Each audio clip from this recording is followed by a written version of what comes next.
Ito nga pala yung araw na nag-ayang maggala yung bunso kong kapatid na Pango. Rest day ko nga pala ito at wala akong pasok sa trabaho kaya pinagbigyan ko yung hiling niya. And by the way guys, medyo matagal na nga pala itong video na to, pero kahit ganun samahan nyo pa rin kami sa magiging vlog namin sa araw na to. Tanghali na nga pala ito nang umalis kami sa bahay. At kita nyo nga tamang pakyut siya neto habang angkas-angkas ko siya. At dito nga pala kami yung dumiretso sa may bayan ng San Jose, kung saan nakita nga pala namin dito yung mga member ng bandang Lapis, kaya tamang pa-picture na kami. Shoutout po pala sa inyo mga idol. Dito nga pala namin sila nakita sa may Metrobank kung saan nakasabay pa naming mag-withdraw. Yo guys, hindi pwede mag-withdraw, kaya hanap na lang kami ng ibang ATM machine.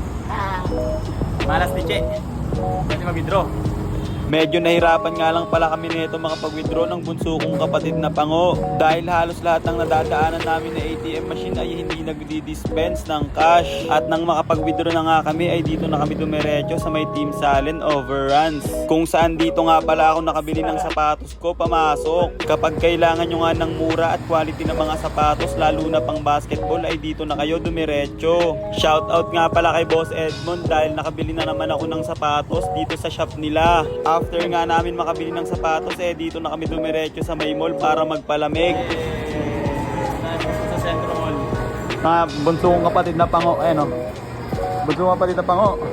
Yo guys, hindi nga pala namin alam kung anong gagawin namin dito sa Centro Mall. Nagaya kasi magala yung bunso kong kapatid na Pango. Yeah, dito tayo punta. Ayun siya. Ang pangit. Yeah.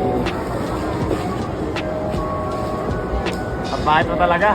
At dito nga pala kami niya napadpad sa may Fun Nation. I think sa pinakamataas na floor ito. Syempre para makapaglaro rito kailangan namin ng token. Kaya nagpapalit na nga pala ako niyan dito ng 100 pesos sa may token dispenser machine.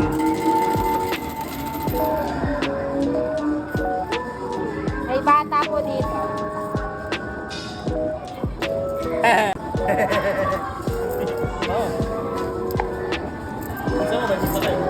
Wala kang punta. At yun na nga, may nakita pa nga kami dito. Dalawang mag-asawa nagde-date.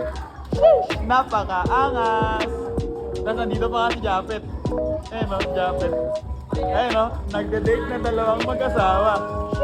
Napakaangas. Yeah, nakita namin dito ang kapitbahay namin. Yeah! At dahil nga arcade yung pinuntahan namin, kaya naglaro na nga pala agad ako niyan dito ng basketball sa may free throw. Oo, basta yan yung parang nagpi-free throw. Di ko alam kung anong tawag dyan sa machine na yan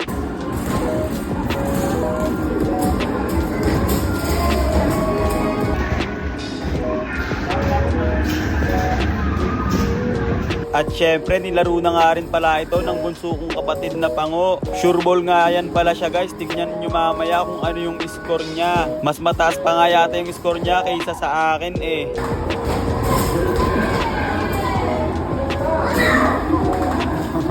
Naglaro nga rin pala siya neto ng claw machine na kung saan manika yung pwedeng makuha.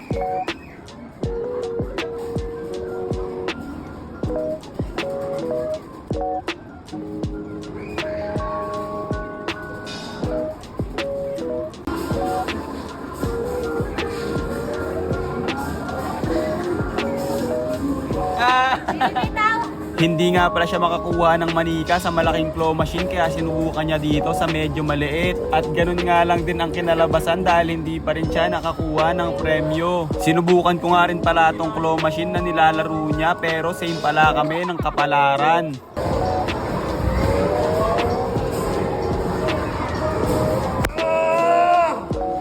Kaya ang ending nga nanood na lang kami dito sa ibang mga naglalaro ng laro na hindi ko maintindihan. After nga naming maglaro sa may arcade ay dito naman kami napadpad sa may stage na mayroong mga nagko-cosplay.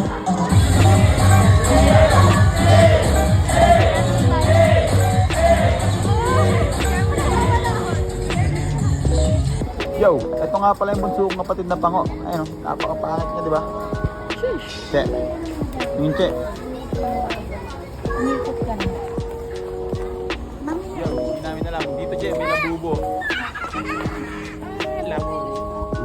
Labubo.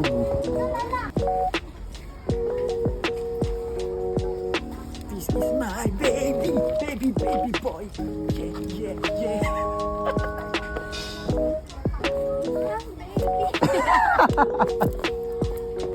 Mami! Video to.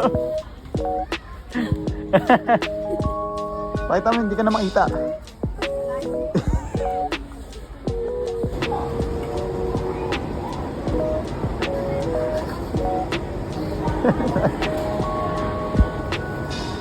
Naigay sa bahay ng mga manigin. Che. Sinulat mo. Wala. Tagal mo. Okay. Follow nyo, Uncle Break. Hehe. Okay ng video to. Wala na makabig pinili. Kita ako ng salita, hindi na naman nakabidyo. Yo guys, hindi na kami. Yan yung buntong kapatid na pa ako. Ito si Snow.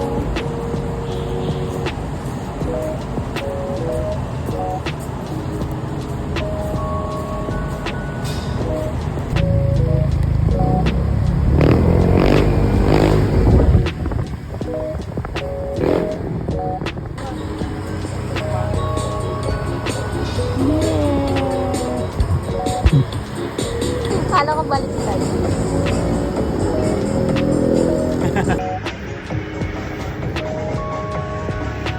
Sabaw daw ulit. Gutom na siya, guys. Okay, ano sabaw?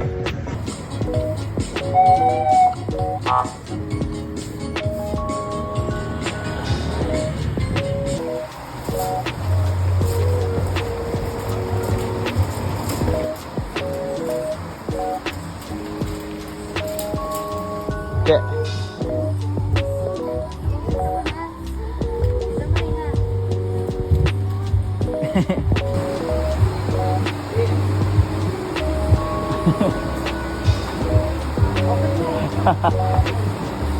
Nagkata yata kayo eh.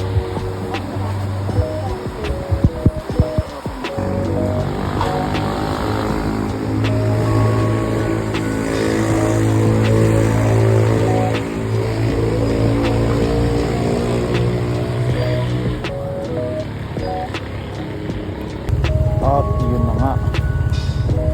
Yun na nga pala naman nangyari.